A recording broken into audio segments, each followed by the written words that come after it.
If we apply an AC voltage, the frequency of the voltage affects the amount of current that will flow.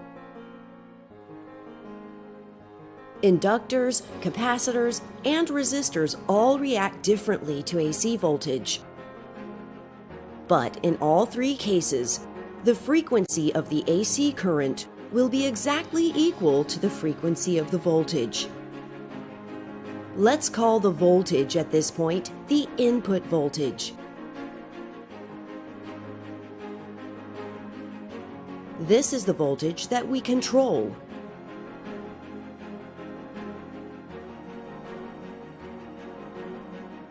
In the case of an ideal resistor, the current that flows is always proportional to the difference in the voltage values at the two sides of the resistor. This means that if the only components in our circuits are ideal resistors, then the amplitude of the current that flows is independent of the voltage's frequency. Now, suppose we replace the resistor on the right with a capacitor.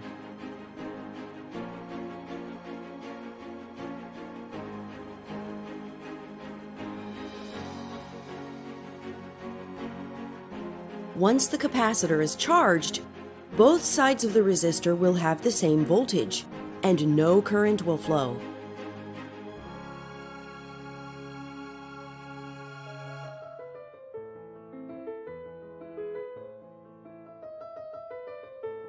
Current flows only if we change the value of the input voltage.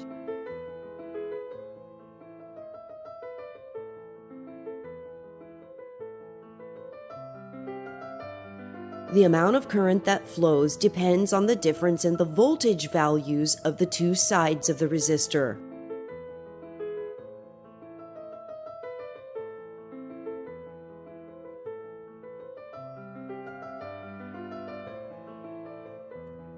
If we change the value of the input voltage slowly, then the voltage values of the two sides of the resistor will tend to stay at about the same voltage. This means that only a small amount of current will flow through this circuit at low frequency.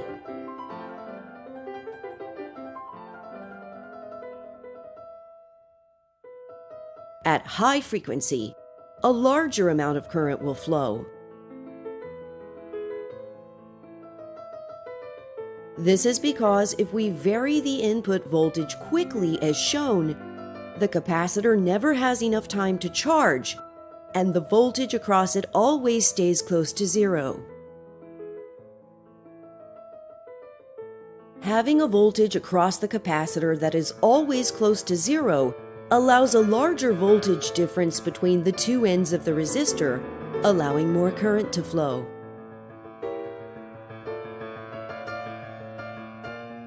Since the voltage across the capacitor does not have the ability to change instantaneously, the voltage across the capacitor changes after the current changes.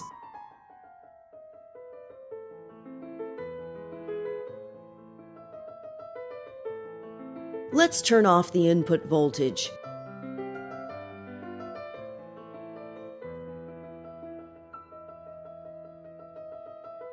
Now let's replace the capacitor with an inductor.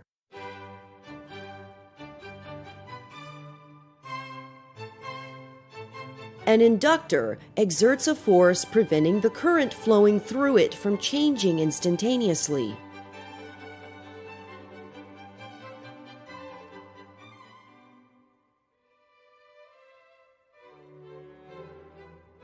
If the input voltage is constant, then the inductor will not exert any forces, and it will therefore not impede the flow of current. If the input voltage changes, the inductor will initially try to keep the current through it at the same value as before.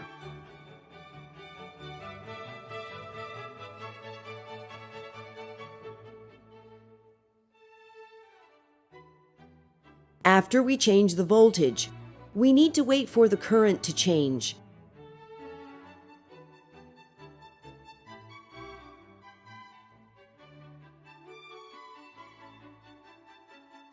After the current changes, the inductor then wants to keep the current at this new value.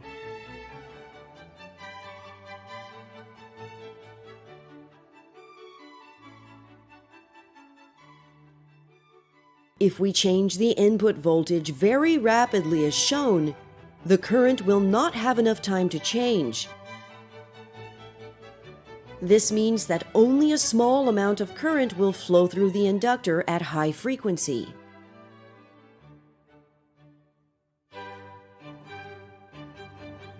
At low frequency, more current will flow.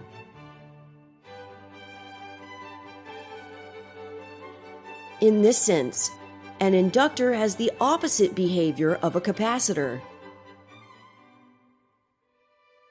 Also, whereas the voltage across a capacitor can't change instantaneously, for an inductor, it is the current that can't change instantaneously.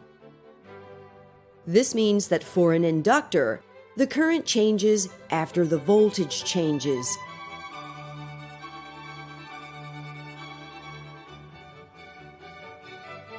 The frequency of the input voltage is only one of the factors that determines how much the inductor will impede the flow of current.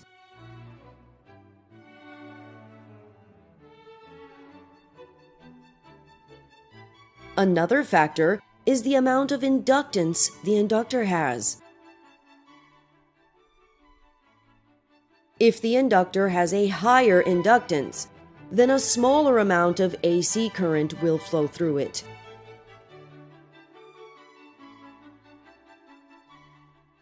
This is because with a higher inductance, the inductor will exert a greater force trying to keep the current flowing through it constant.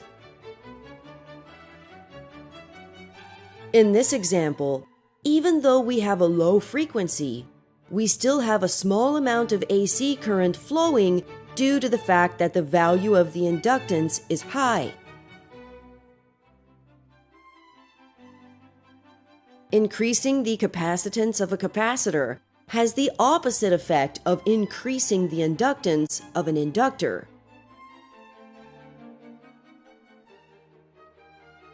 If a capacitor has a higher capacitance, then a larger amount of AC current will flow through it.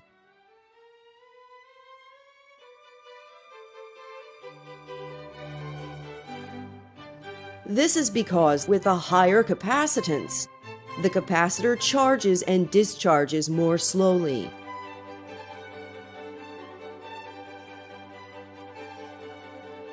Therefore, in this case, the voltage across the capacitor stays close to zero, thereby allowing a larger difference in voltage to develop at the two ends of the resistor, thereby allowing more current to flow.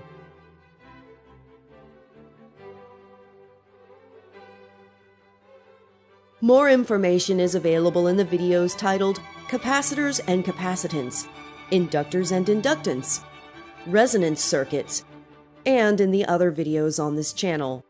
Please subscribe for notifications when new videos are ready.